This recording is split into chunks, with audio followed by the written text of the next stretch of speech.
exiles. You see what I'm saying? They put their women's on the exiles and got their mind all twisted. And then we vanish. You know, the Greeks come in. And then this let you Hebrews know that it was something serious going on. Because if you look at the people who got our heritage, the Greeks that got our heritage, now all of a sudden, when in the world is this thing? Let me see. If you look at the Greeks that got our heritage, the Lichimas and the Ptolemy were undercover Jews claiming our heritage.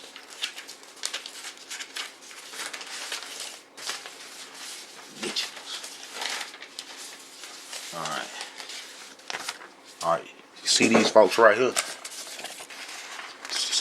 Look, you see this right here? This is Alexander's the Great bodyguard.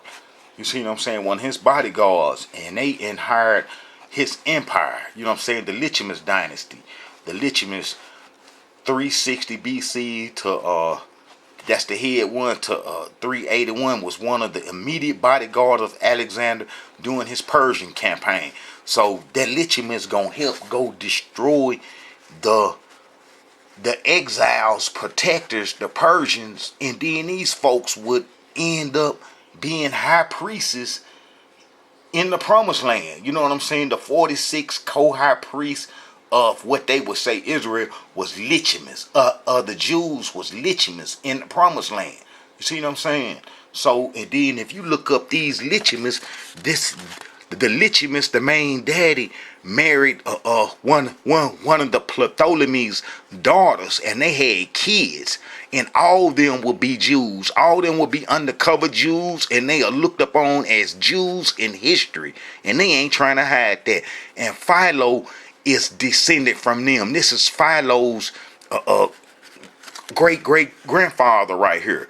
The Lichimas dude right here is Philo's great grandfather, and they controlled Alexandria, and they had books there. You see, because Ashkenazi was acting a fool, and the Disciples starting all them wars and siding up with those Syrian folks. You see what I'm saying?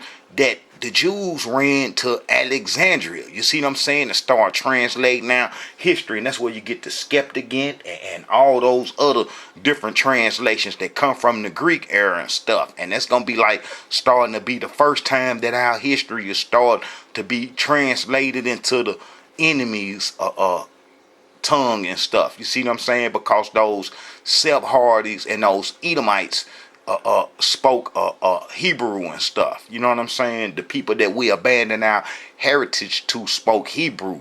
That's like you would see them at the Passover dinner under King Hezekiah. They had to speak our language and know our language in order to go to the Hebrew festivals and stuff. You see what I'm saying? So they knew that. And then the other people would come in and they would start translating our history and stuff. And then this would lead the way to the Scythians, Ashkenazi, getting some books, and the Disciples too. You see what I'm saying? By the Lichimas folks. You see what I'm saying? He didn't last long. They got him. You know what I'm saying? The fake Jews knocked him off. Them Edomites knocked him off. You know what I'm saying? And here's another way for you Hebrews to wake up on that New Testament history. It's this dude named Tigernus the Great. You know what I'm saying? And 95 to 55 BC took over 10,000 Jews to Armenia from Jerusalem. Now he took over 10,000, probably about 30,000 folks he took to Armenia. And guess what? None of them was black. None of them was no black folks. You don't see no black culture in Armenia today. You see what I'm saying? You can't find no blacks descended from these folks that Tigernus took to Armenia meant to be present today. Well, you can look and say, oh, they some black folks, and he took them from Jerusalem long time ago. You see what I'm saying? And then you could be connected to that. No, what no black folks took him from the promised land, and he didn't just go say, well, all you Caucasian looking Jews, Scythians and so forth, y'all come on, I'm gonna take y'all. You see what I'm saying? He didn't do that. he just started grabbing folks. You know what I'm saying? And then they left. He forced them. Him and his army forced them. You see what I'm saying? And then they got up to Armenia.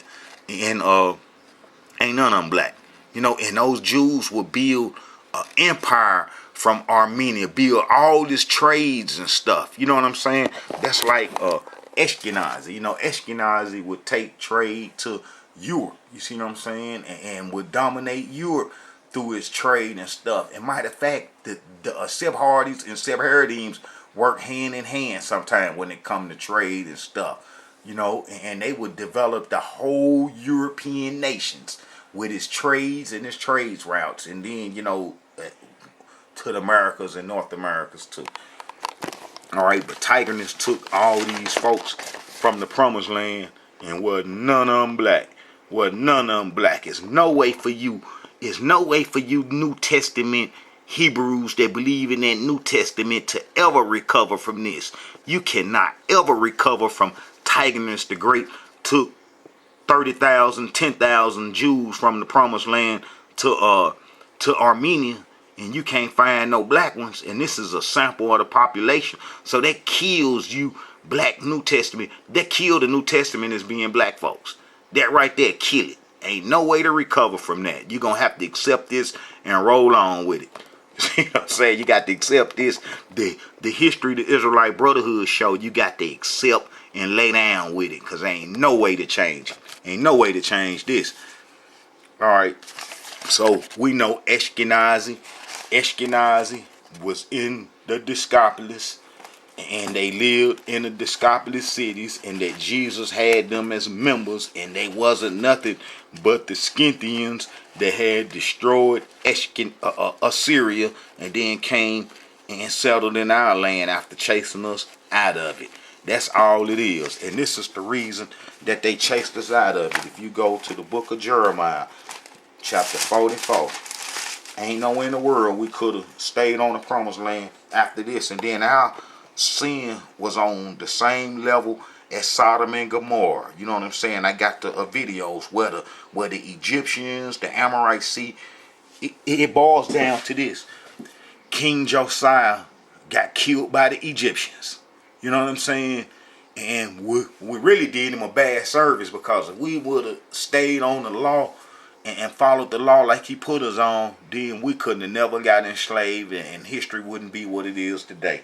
But being that we broke the covenant after they killed King Josiah and put his son Jehoiakim and them on the throne, and then we went to Egyptian religion, then the Creator was fed up. It was over with.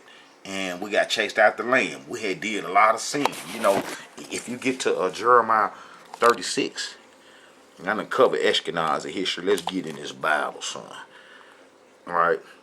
And it come to pass in the 4th year of Jehoiakim, the son of Josiah, king of Judah, that this word came unto Jeremiah from the Elohim. Take thee a roll of a book, and write therein all the words that I have spoken unto thee against Israel and against Judah and against all the nations, that from this day I spake unto thee, from the days of Josiah even unto now. You see what I'm saying? And then as you keep reading, he gonna tell you that the people sin was on the same as Sodom and Gomorrah, and that if he can go throughout any parts of Israel and find somebody that wasn't robbing, killing, and stealing and being wicked, that, you know what I'm saying, he'll pardon the city and stuff, you know. But it wasn't nobody like that.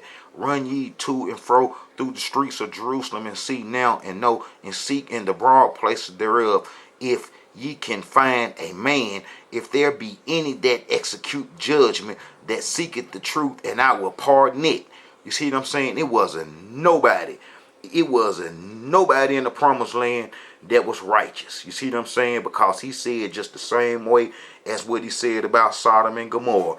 When he told the prophet Abraham, and prophet Abraham said, Elohim Yah, is you going to destroy the whole Sodom and Gomorrah, even if you find 50 people there that's righteous? I can't believe that you would do that. And the Creator said, man, if you could find 50 people righteous there, I'm going to spare them. And then they got to strolling, and then as they, you know, got closer to Sodom and Gomorrah, the prophet Abraham kept asking them, if you would destroy 25, They say if you can find 25 there, we're going to spurn. And then it got all the way down to 5. If you can find 5 people there, you know what I'm saying, would you spare the city? And the Creator said, if you can find 1 person there, I'll spare the city. So our sin was on the same level as Sodom and Gomorrah. And basically, we was mixed up with the same people that controlled Sodom and Gomorrah. They was in the promised land. The Amorites, we never drove the Amorites out. We never drove the Amorites out. And then they kindred come back. The Amorites are the founders of Babylon, and the Sephardi Jews, the Sephardims, coming from Sippar, Mari, Sippar, being placed back in the promised land. It's like the Amorites getting their land back when we ran into Africa to do the Egyptian religion. And this is it right here. And you go to chapter 44. So, you know, it's a lot going on, Hebrews. It's a lot going on, but all the history is in the Tanakh. You can close the New Testament book up. You know what I'm saying? It's like they say the Creator got a book and the devil got a book. And that's just basically what it boiled down to. All right. If you get to Jeremiah 15, 16, 17, and 18, you'll see that this was a state of mind. All right. Then all the men which knew that their wives had burnt incense unto other gods, and all the women that stood by, a great multitude, even all the people that dwelled in the land of Egypt and Pathros, answered Jeremiah, saying, as for the word that thou hast spoken unto us in the name of the Elohim, we will not hearken unto thee, but we will certainly do whatsoever thing go forth out of our own mouth, to burn incense unto the Queen of Heaven, and to pour out drink offerings unto her, as we have done our fathers, our kings, our princes, in the cities of Judah and in the streets of Jerusalem. For then had we plenty of food, and were well, and saw no evil. But since we left off to burn incense unto the Queen of Heaven, and to pour out drinks offerings unto her, we have wanted all things, and have been consumed by the sword and by famine. So we thought Ashkenazi chasing us off the land was because we wasn't doing the Egyptian religion. As how confused we was then. It's the same as how Hebrews are confused now with their heritage, pushing that Jewish heritage, and believing in that New Testament, believing in the God's Son, something that Abraham, Isaac, Jacob, Moses, none of the prophets believed in. Did no prophet believe in no God's Son?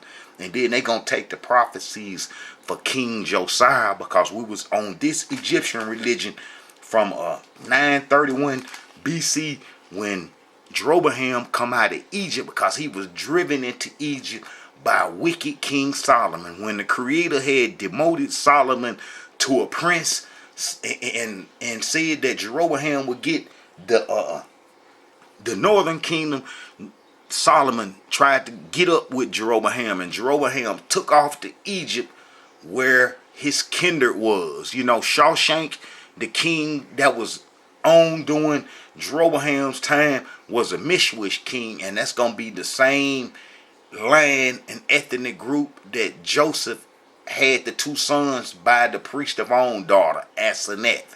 Those are going to be her relatives. And then they will control Egypt off and on. But during the satire history of Egypt is when the Assyrians, when they was finna be destroyed, they came back to us, asking us for help. You see what I'm saying? They had already took 3 tribes. You know what I'm saying? They had already took 3 tribes. You know what I'm saying? Let me show that too. All right, let me go to this, and then I'm gonna show how we, went into Africa. This is where that 10 lost tribe myth come from, that the Jews created. And this is how they made everybody in Europe and England and all parts of Europe into Hebrews, because they say that the 10 lost tribes, that the Assyrians came and grabbed 10 tribes, and then they went down in a water hole in in Assyria, and end up in all places of the world and stuff. Or that from Assyria they went to all these different lands. Pure crazy, because during the time of King Hezekiah, after 7 years after the Assyrian captivity, you see all the tribes still there.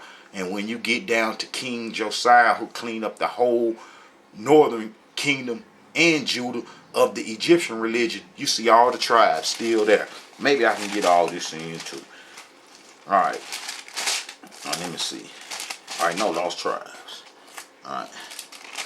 Alright, you know what I'm saying? If you go to Chronicles 5, chapter 5, and then you get down to verse 18, you'll see that these was the fighters.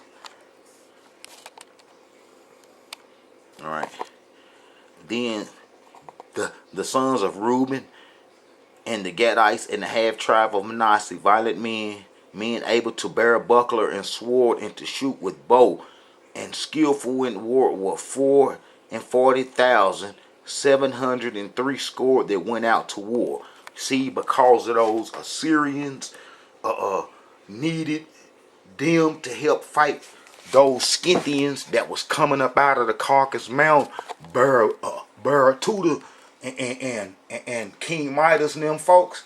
You see what I'm saying? That then got lodged in Assyria and stuff. And Assyria couldn't get them out. And them folks started taking Assyria over. And Assyria come for us for help. But because we was on that Egyptian religion since Jeroboam days, it was easy to kidnap the northern kingdom and the northern kingdom's army. And they was on the other side, the east side of the Jordan and stuff. So those folks started coming up out the Caucasus Mountain and stuff, started coming down and stuff, and Assyria was getting took over by them folks. You know what I'm saying? Was getting took over by them folks, and so they needed our help. So they come snatched these fighters up. They was already weak. We was already weak on Egyptian religion. All right, and the Yah of Israel stirred up the spirit of Paul, king of Assyria, and the spirit of Nebuchadnezzar, king of Assyria, and he carried them away, even the Reubenite and the Gadites and the half tribe of Manasseh, and brought them unto Hala and Hara and unto the river Gonzan unto this day. Okay, so we know that, you know what I'm saying, that them folks, you know what I'm saying, was taken by the Assyrians, you know what I'm saying, and then this how you know that it wasn't no 10 lost tribes, and that they just took the army. Let me see if I can find Joel. Joel tell you a little something on this too. All the prophets work hand in hand. If one prophet say something, the other prophet's gonna verify it. I don't care if it's 100 years later or 200 years later. They gonna verify it, and it's gonna come to pass. I'm here to tell you. I know the history. Alright. Alright, Joel 2:20. 2:20. Alright. And it says, but I will remove far off from you the northern army, and will drive him into a land barren and desolate, and with his face toward the east sea, and his hinder part toward the uttermost sea, and his stank shall come up, and he shall and his ill savior shall come up, because he had done great things. You know what I'm saying? So, you know, they was taken away. Alright. Yeah, Joshua 4:7 now. Let's see what Joshua 4:7 say. Yeah, so so it never was no 10 lost tribes, and that they took the 10 lost tribes. Let me see. And the children of Reuben. See, look, you see, they was the fighters. Let me see. And the children of Reuben, the children of Gad, and the half tribe of Manasseh passed over armed before the children of Israel, as Moses spake unto them. You know what I'm saying? About 40,000 prepared to go to war. So those was the fighters. Them the ones that basically got us our heritage when we come out of Egypt. You know what I'm saying? And cleared the way. Well, the Assyrians would want them. You see what I'm saying? The Assyrians would want them, because the Assyrians had Africans and all other kind of folks as, you know what I'm saying, in a nation. And there's some verses showing this. Let's see this. If I can. Alright.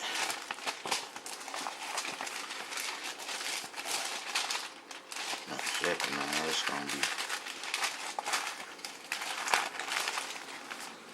I hate when I can't find the verse. I should have had all this wrote down ahead of time. Alright, let's go to Prophet Num. He gonna tell you. Prophet Num gonna tell you that the Ethiopians and the African folks made up the Assyrians. So when them Assyrians was getting attacked by them Scythians and them folks that was hanging around since Prophet Jonah had left there in 760 BC. And them folks was getting lodged in Assyria. King Midas and them folks getting ready to take it over and destroy it and stuff. And you can see that the Africans and the black folks was there. And thou art better than populace know, that was situated among the river, that had the waters round about, whose rampart was the sea, and her wall was from the sea. Egypt, and it's the Ethiopian Egypt, were her strength, and it was infinite. Put in Libya were thy helpers. And then they talking about, you know, the Syria, you know what I'm saying, who was thy helpers. So when them Scythians came about the mountain and started getting with them folks, they made a beeline to us for some help.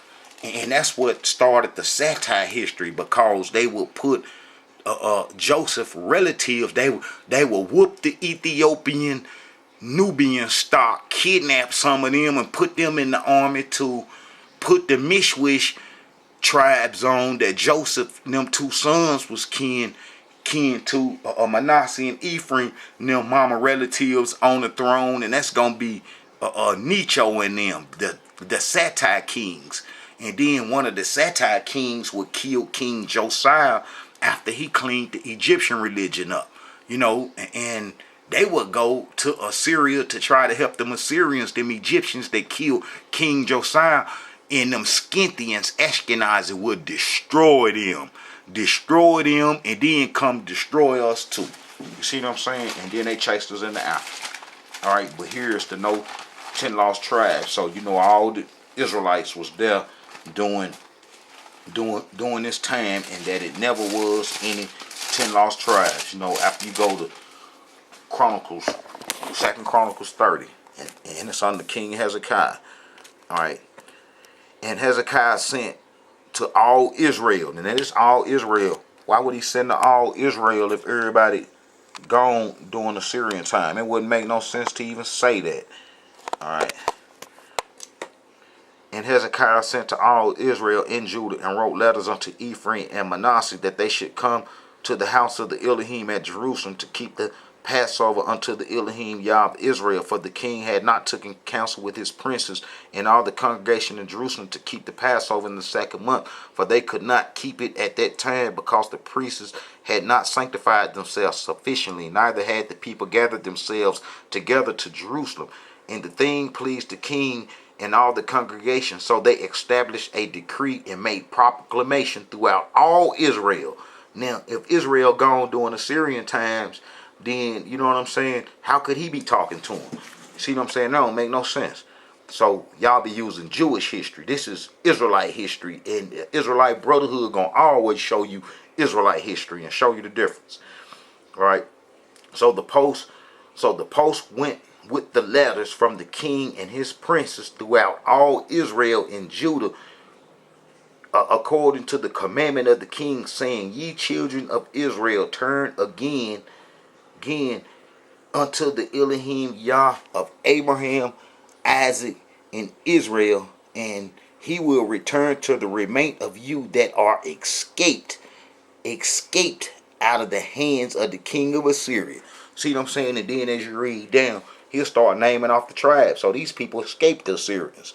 And so the post from the city, this is 30 verse 10. So the post passed from city to city through the countries of Ephraim, Manasseh, even unto Zebulun, but they laughed them to scorn and mocked them. Now, we already know that the hand Joseph, Ephraim ran the whole northern kingdom. You see what I'm saying?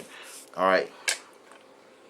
Verse 11. Nevertheless, the verse of Asher, Manasseh, and Zebulun humbled themselves and came to Jerusalem. So we know them tribes still there after the Assyrian captivity. And as you get down to verse 18, for a multitude of the people, even many of Ephraim and Manasseh, Ashkar, and Zebulun had not cleansed themselves, yet they did eat the Passover, otherwise that it was written. But Hezekiah prayed for them, saying, The good Elohim pardon everyone. See, so all the tribes is there.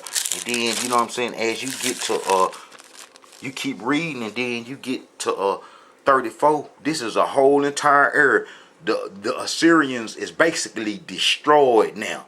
We under King Josiah's rule, and the Creator had Assyria destroyed so King Josiah could have the chance to get us back on land. Our last chance. This is our last and only chance before we ran into Africa and was eventually enslaved. This was our only chance right here, was under King Josiah, and it was a prophecy for him going back to Jeroboam days. You go to First Kings 13. 13 always bad for them folks, because he go a prophecy for King Josiah. I can show you in Isaiah 13. It's talking about the enemies, our enemies, and how they're going to be destroyed. I can show you in 13 of Leviticus, the leprosy law. I can show you 13, how King Josiah come about. 13 is not a good number in the Bible for the people that's trying to keep our heritage and stuff. You know, it's a lot of information in 13. That's why they say 13 a bad luck number. No, 13 ain't bad luck. It show you a lot of stuff. All right. So, and behold, there came, this is 1 Kings chapter 13. And this is talking about King Josiah. This is after he come out of Egypt, and you know, from being chased there by Solomon and stuff. And this, let me show you that he was from the tribe of Ephraim. All right. All right. And Jeroboam, the son of Nebat, and Ephraimite of Zeruiah, Solomon's servant, whose mother name was Zurah, and a widow, even he lifted up his hand against the king. You know, Solomon would be demoted to prince. You see what I'm saying? And for having all those Egyptians, you know, the worst thing Solomon could have did was have Pharaoh's daughter house, the Egyptian woman, and then all them other groups like the Ammonites, the Edomites. He had all their women. He had white women, he had black women, he had all kind of women. Solomon was pure wicked and freaky. All right. Howbeit, I will not, you know what I'm saying? That's what the Creator said when Solomon was demoted, because he had all them folks. He built them folks temples, and the women turned his heart. Howbeit, I will not take the whole kingdom out of his hand, but I will make him prince. So you see what I'm saying? Solomon was made prince, you know what I'm saying, by the Creator all the days of his life, for David, my servant's sake, whom I chose, because he kept my commandments and my statutes. So Solomon was turned to a prince. So Solomon, sure enough, gonna try to kill Jeroboam. And Solomon sought therefore to kill Jeroboam, and Jeroboam arose and fled into Egypt unto Shawshank. That's gonna be his relatives. You see what I'm saying? That's gonna be his relatives, king of Egypt, and was in Egypt unto the death of Solomon. All right, let me show you that the tribe of Ephraim got Egyptian connections. You know, this the Scythian arrowheads that they shot at us. You know, they shot so many of them at us. You know what I'm saying? And they still around. All right, if you go to Genesis, it's gonna be Genesis 42, I think, or 45. Let's see. Message from the Israelite Brotherhood. This is a message from the Israelite Brotherhood. Message from the Israelite Brotherhood. All right. You go to Genesis 41. Genesis 41. Genesis 41. And Pharaoh called Joseph, named Zaphaniah, and he gave him to wife Asenath, the daughter of Potiphar, priest of On, and Joseph went all over the land of Egypt. All right. And unto Joseph were born 2 sons before the year of the famine came, which Asenath, the daughter of Potiphar, priest of On, bore unto him. And Joseph called the name of the firstborn Manasseh, for he had made me forget all my toil and all my father's house. And the name of the second called he Ephraim. You know what I'm saying? So, you know, Ephraim gonna be the youngest one. And like I say in all the other videos, you know, the granddaddy, while Joseph out taking care of the business, the granddaddy gonna say, oh, you should follow the Egyptian religion. We have better and longer culture. You know what I'm saying? Not knowing that the Egyptians, you know, didn't believe in the Creator. You see what I'm saying? If you go to Exodus, I can show you that that Pharaoh didn't believe in the Creator, because when Prophet Moses, you know, went in there to ask for our release, you know, in the name of the Creator, Pharaoh gonna say, who is that? I don't know who that is. You see what I'm saying? All right. Pharaoh didn't believe in the Creator. So, you know, they going to get Joseph, you know, Asenath to try to throw him off planting the seed. You see what I'm saying? And that's what happened because the tribe of Ephraim through Jeroboam caused our enslavement. You see what I'm saying? After we went into Egypt to do the Egyptian religion. All right. And afterward, Moses and Aaron went in and told Pharaoh, "Thus said the Elohim Yah of Israel, let my people go that they may hold a feast unto me in the wilderness." And Pharaoh said, "Who is this Elohim that I should obey his voice to let Israel go? I know not the Elohim, neither would I let Israel go." You see what I'm saying? So Pharaoh didn't know the Creator. So he didn't believe in the Creator. You see what I'm saying? Let's see Exodus 8:2. All right. Yeah, man, Pharaoh didn't believe in no Creator. Pharaoh hated the Creator, hated anything to do with the Creator. And Pharaoh even told Moses, tried to trick us and say, "Hey, y'all ain't got to leave Egypt to worship. You can go worship your God here in the land." And Prophet Moses said, "You know they gonna get us if we do that." You know what I'm saying? All right. And the Elohim said, and Pharaoh called for Moses and for Aaron and said, "Go ye sacrifice to your Yah in the land." And Moses said, "It is not meet to do, for we shall sacrifice the abomination of the Egyptians before their eyes.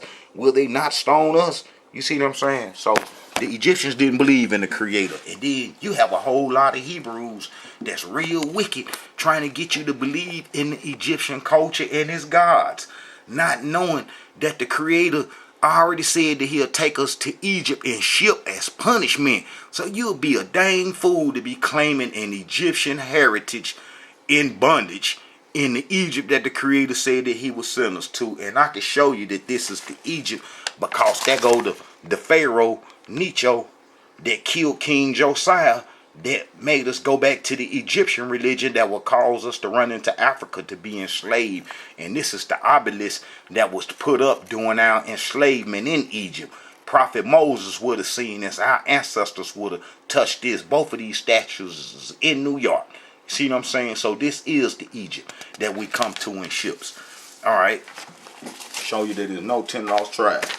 And that the Egyptians would kill King Josiah right here. They would kill him and put us back on the Egyptian religion. And this is in the book of Jeremiah. And the prophet Jeremiah come on the 13th year after King Josiah, you know what I'm saying, was on the throne and stuff.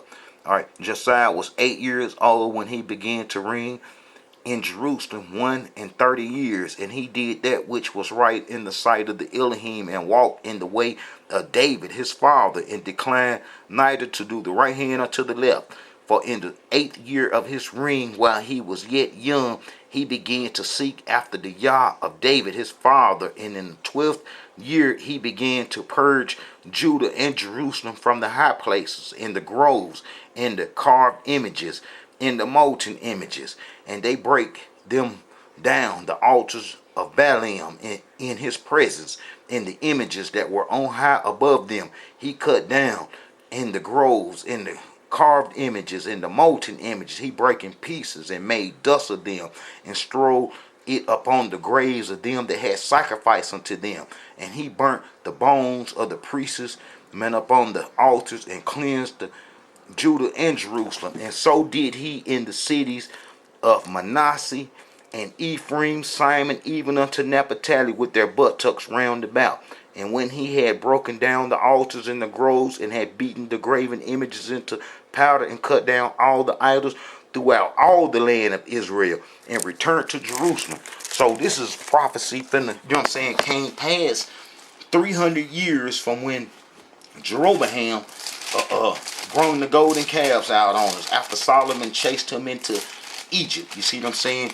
He would come out with the 2 golden calves, Jeroboam. Whereupon the king took counsel and made 2 calves of gold, and said unto them, "It is too much for you to go to Jerusalem. Behold thy gods, O Israel, which brought thee up out of the land of Egypt." And then that made this prophecy come out of Judah to get his prophecy against Jeroboam in his Egyptian religion. And behold, there came a man out of Yah out of Judah by the word of the Elohim unto Bethel. And Jeroboam stood by the altar and burned incense. And he cried against the altar in the word of the Elohim and said, Altar, altar, this said the Elohim, behold, a child shall be born unto the house of David, Josiah by name. Upon thee shall he offer the priests of the high places that burn incense on thee, and men's bones shall be burnt upon thee. You see what I'm saying? And sure enough, that came to pass with King Josiah, as I just read, 300 years later. And then the Egyptians would come and kill him and put us on Egyptian religion, and we would go back into Africa, and that's what doomed us. You know what I'm saying? And that's how we got enslaved, with Ashkenazi chasing us into the men into Africa and stuff. You know what I'm saying? That's like the prophet Ezekiel had already said that the Egyptians was the reason, you know what I'm saying, that had broke us in. You know what I'm saying? All right. The word of the Elohim came again unto me. This is Ezekiel 23. The word of the Elohim came unto me again, saying, Son of man, there were two women, the daughters of one mother, and they committed whoredom in Egypt, and they committed whoredom in their youth.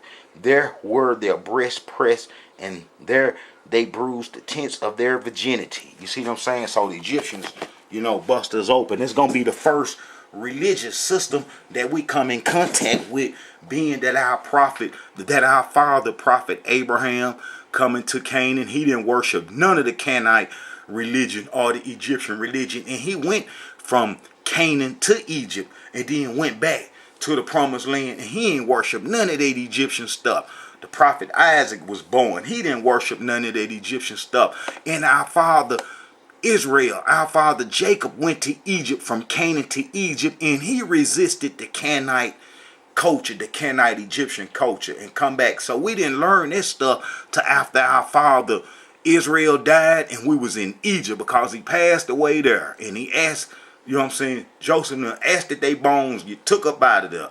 You see, now that Joseph passed away there and asked that his bones get, you know what I'm saying, took up out of there, because they didn't believe in the Egyptian system, and that our father Jacob passed away, and you know what I'm saying, we went and buried him, and the folks would even say and call us Egyptians and stuff, because the clothes that we had on. But we didn't believe in the Egyptian stuff until we left Egypt. You see what I'm saying? And when we left Egypt, it was a mixed multitude of Egyptians that left with us during Exodus. So they will plague us the whole time. If you go to Exodus, I think it's 13:12. Let's see. About ready to close this video down. Some of you Hebrews should get an understanding already what time it is. You know that New Testament ain't no good. All right. And a mixed multitude went up also with them, flocks and herds and very much cattle. You see what I'm saying? The Egyptians left with us upon Exodus, and that would be the reason why we would do the golden calf when Moses went up to get the law. You see what I'm saying? And when the people saw that Moses delayed to come down out of the mount, the people gathered themselves together unto Aaron and said unto him, Up, make us gods which shall go before us. You know, he get their little earrings and their little gold and stuff, and he fashioned them. So he received at their hands and fashioned it with a graving tool. And after he had made it a molten calf, and said, These be the gods, O Israel, which brought thee up out of the land of Egypt. So them Egyptians with us, and they would cause us to get kicked out of the land by Ashkenazi. Ashkenazi was settled in the New Testament in Galilee and in Scythopolis, the Discopolis cities. They were settled there, and they would become the New Testament people, and Jesus would teach them, and they would think that they was Hebrews after being in the land after we ran into Africa in the book of Jeremiah. And the exiles come back and was destroyed. It wouldn't be nothing but them left. The Ashkenazi and the Sephardi groups under their little different names, along with the other little peoples that we never drove out since we was there. That's all the New Testament is. And it flowed just like that. And there's no way to make that Jesus into the God of the Hebrews or a God's son for the Hebrew Israelites when he was dealing with Scythians in their land and in their synagogues. It's impossible for you New Testament folks to change that. You can hang it up. So you might as well start learning all over again. Go on, pick that book up, that Tanakh, and start reading it. Shalom. This is a message from the Israelite Brotherhood. Israelite Brotherhood. Shalom, Hebrews. Ain't no Hebrews in the New Testament. Jesus prayed and was worshiping in synagogues. And for you Hebrews to say, those are the synagogue of Satan who say they are Jews or are not, you've been made a fool out of. He was talking about those Ashkenazi Jews under the name Scythian that was in the Decapolis that Jesus was teaching in their synagogues. He was trying to build a bridge to get them to come over to the temple, but the Scythians tricked them and had the temple burnt down by their relatives, the Romans, and now the Scythian synagogues reign control. Simple as that.